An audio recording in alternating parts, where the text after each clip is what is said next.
Hello everyone, welcome back to my YouTube channel. আমার নতুন ব্লগে তোমাদেরকে আরও একবার ওয়েলকাম। তো আজ আমি ঘুম থেকে খুব সকাল সকাল উঠে পড়েছি, তার কারণ তোমরা থাম্বনেল দেখে বুঝতেই পেরেছো, তাই আর কিছু বললাম না। তো আজ হচ্ছে অনেক দিন পর আমাদের ঘরগুলোকে পরিষ্কার করব, কারণ দুর্গাপূজা তো আর বেশি দিন নেই, আর মহালয়া তো আর মাত্র দুদিন বাকি। তো মহালয়ার আগেই যা করার করতে হয়, মহালয়ার পরে ঘর ঝাড়া আর হচ্ছে কাপড় কাচা এগুলো করা যায় না। তার জন্য আমি সকাল সকাল আজকে ঘুম থেকে উঠে কাজগুলো এখন করব। তার আগে একটু চা খেয়ে নিই। দেখো, চা খেয়ে আমি এখন লেগে পড়ব কাজে। তো আমি এখন এই বালিশের কভার, মশারি, বিছানার চাদর, কোলবালিশের কভার এই সবগুলোকে আমি খুলে ফেলবো। খুলে এগুলোকে ধুতে হবে, কারণ এগুলো অনেক নোংরা হয়ে গেছে। আর এই বালিশগুলোকে সুন্দর করে চাদর দিয়ে ঢেকে রাখবো, কারণ ওপর থেকে যখন ঝুলগুলো ঝাড়বো তখন সবগুলো নোংরা তো বালিশের মধ্যে পড়তেই পারে। তার জন্য বালিশগুলোকে সুন্দর করে ঢেকে রাখবো, আর এই কাপড়গুলো মানে যেগুলো আছে নোংরা জিনিস সেগুলোকে পরে কাচবো। তো চলো এখন আমি এই বালিশগুলোকে ঢেকে দিই। এই দেখো, বালিশগুলোকে ঢাকা হয়ে গেছে। এখন আমি এগুলো অন্য ঘরে রেখে আসবো। আর এই দেখো, এদিকে সোফার কাপড়গুলো যে আছে এগুলোকেও আমি উঠিয়ে ফেলছি, কারণ এগুলোও খুব ময়লা হয়ে গিয়েছিলো। তো চলো এখন ঝাঁটা দিয়ে এখন ঝাড়ু মারবো আর কি। এই দেখো, দেখতে পাচ্ছ, আমাকে চিনতে পারছো? তো বলো তো, এটা কে? এটা আমি? হ্যাঁ, এটা আমি। আর এখন দেখো এগুলো আমি, কারণ এখানে না অনেক ময়লা জমেছিল। আমাদের তো রাস্তার ধারে বাড়ি, তো এখান দিয়ে যখন গাড়ি যাতায়াত করে না তখন অনেক ময়লা এই জানলার সাইড দিয়ে রয়েছে। তো সেগুলোই আমি পরিষ্কার করব। আর সব সময় মানে প্রতিদিন আর পরিষ্কার করা হয় না, কারণ টাইম পাই না। তো তোমরা তো জানোই আমি ডান্স করি, আর ডান্সের পাশাপাশি আমি পড়াশুনো করি, টিউশনও পড়াই। তো সব কিছু একসাথে একদিনে মানে পেরে উঠি না আর কি। তার জন্য আমি হচ্ছে একদিন সময় বার করেছি, যেদিন আমার ছুটি থাকে। তো সেই দিন আমি ভেবেছি যে কাজ করব। তো সারা দিন আমি কাজ করব আজকে। তার জন্য সকাল সকাল ঘুম থেকে উঠে পড়েছি। দেখো না, ঘুম থেকে উঠেই আমি কাজে লেগে পড়েছি। মানে অনেকে না কমেন্ট করে, হ্যাঁ, কমেন্টে অনেক কথা শুনতে পাই। সবাই বলে এত বড় মেয়ে, ঢিঙ্গিপানা করে নাচ করছো, তোমার হচ্ছে বাড়িতে তো মেয়ে, বাড়িতে কাজও করতে পারো।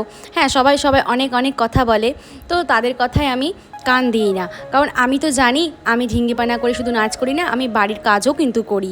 তোমাদের সাথে সেটাই আমি আজকে শেয়ার করলাম, যে তোমরা যারা যারা আমাকে এরকম কমেন্ট করেছো, যারা যারা এরকম বলো, তো তারা কেন বলো, কেনই বা বলো জানি না।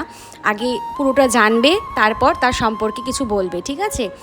তো দেখো, এই দেখো না, কাজ করতে করতে না আমি দেখো ডান্স করছি। জানো তো, ডান্স করতে আমার খুব ভালো লাগে। সব সময় আমি ডান্স করি, মানে কোনো জায়গায় গেলে সেখানেও আমি ডান্স করি। বাট আমার ডান্স খুব ভালো লাগে, এক কথায় যাকে বলে ডান্স খুব ভালো লাগে। ডান্স করতে আমি খুব ভালোবাসি, তার জন্য কাজ করতে করতে দেখো একটু মন চাইলো আমি একটু ডান্স করি। আর এই দেখো, এটা হচ্ছে আমার লক্ষ্মী ভাণ্ডার, দেখতে পাচ্ছ তো? এই দেখো, এখানে হচ্ছে আমি যখন পারি আর কি, যখন আমার কাছে টাকা থাকে সেই সময় আমি টাকাটা ফেলি এখানে, আর একটু একটু করে আমি জমাই। আর মেয়েদের একটাই অভ্যাস যে একটু একটু করে কিছু জমানোর, সে টাকা হোক কিংবা কিছু যাই হোক, আরও অন্যান্য কিছু।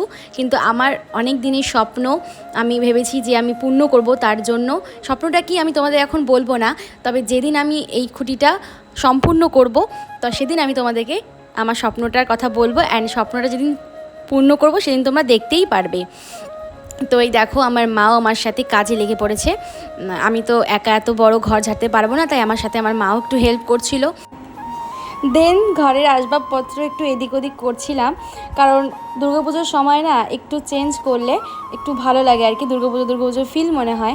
তো আমার তো এরকম মনে হয়, তো তোমাদেরও কি এরকম মনে হয়? তোমরা একটু কমেন্টে প্লিজ জানিও, ঠিক আছে? আমার মতো কাদের মনে হয় এরকম। তো যাই হোক, এই দেখো, আর এই দেখো একটা জিনিস, সেটা হচ্ছে খুব সুন্দর একটা মূর্তি গণেশ ঠাকুরের, খুব সুন্দর। এটা হচ্ছে আমার বার্থডেতে আমাকে একজন গিফট করেছিল, খুব সুন্দর। তো এটা আমি সুন্দর করে এটা টাঙিয়ে রেখেছিলাম, কাগজটা খুলে দিয়েছিলাম ওপরে, খুলে এটাকে সুন্দর করে লাগিয়ে দিয়েছিলাম। ঘরে না ঠাকুরের জিনিস রাখতে আমার খুব ভালো লাগে। তো এরপর হচ্ছে ঘর ঝাড়া কমপ্লিট, এবার হচ্ছে মোছামুছির কাজ। তো এখন হচ্ছে সব আসবাবপত্রগুলোকে ভালো করে একটু হালকা জল ন্যাকড়া দিয়ে ভালো করে একটু মুছে নিলাম। তো অনেক দিন পর তো এগুলো পরিষ্কার করছি, তাই একটু জল ন্যাকড়া দিয়ে একটু মুছে চকচকে করে নিচ্ছিলাম। দরজা জানলা যেগুলো আছে সবগুলোকে একটু হালকা করে পরিষ্কার করছিলাম। তারপর এই দেখো জলে জল, মনে হচ্ছে আমাদের বাড়িতে বন্যা চলে এসেছে। না, অ্যাকচুয়ালি হচ্ছে অনেক জল দিয়ে পরিষ্কার করেছি তো তার জন্য। আর এই দেখো এদিকে হচ্ছে আমার মা হচ্ছে ঘর মুছছে, আর এই দেখো এদিকে হচ্ছে আমি এই বারান্দাটা। তো এরপর দেখো যে অনেক কাপড় জামা রয়েছিল, মানে বিছানা চাদর মশারি, তো তোমাদের তো ফার্স্টে বলেইছিলাম। তো সেগুলোকে এখন আমি সাবানের গুঁড়োর জলে ভিজিয়ে রাখছি। আর এগুলোকে আজকে কাচা হবে না, কারণ হচ্ছে এখন বাজে 4টা, তাহলে কখন কাচবো আর কখন স্নান করব। এরপরে যদি আমি স্নান করি তাহলে আমার জ্বর চলে আসবে, সর্দি কাশি হয়ে যাবে। আর পূজার আগে যদি আমার এরকম অসুখ হয় তাহলে আমি আর পুজোতে ঘুরতেও পারবো না, কিছুই করতে পারবো না। তার জন্য আমি ভিজিয়ে রাখলাম কালকের জন্য। তো এই দেখো এখন ফাইনালি আমার কাজ শেষ হলো। এখন বাজে 4:30, স্নান খাওয়া দাওয়া করতে করতে আমাদের 4:30 বেজে গেছে। আর এই দেখো আমার মা এদিকে খাওয়া দাওয়া করছে। আর বন্ধুরা, ভিডিওটি ভালো লাগলে অবশ্যই কিন্তু লাইক কমেন্ট অ্যান্ড শেয়ার করে দিও, ঠিক আছে? আর পুজোতে সবাই এনজয় করো। টাটা।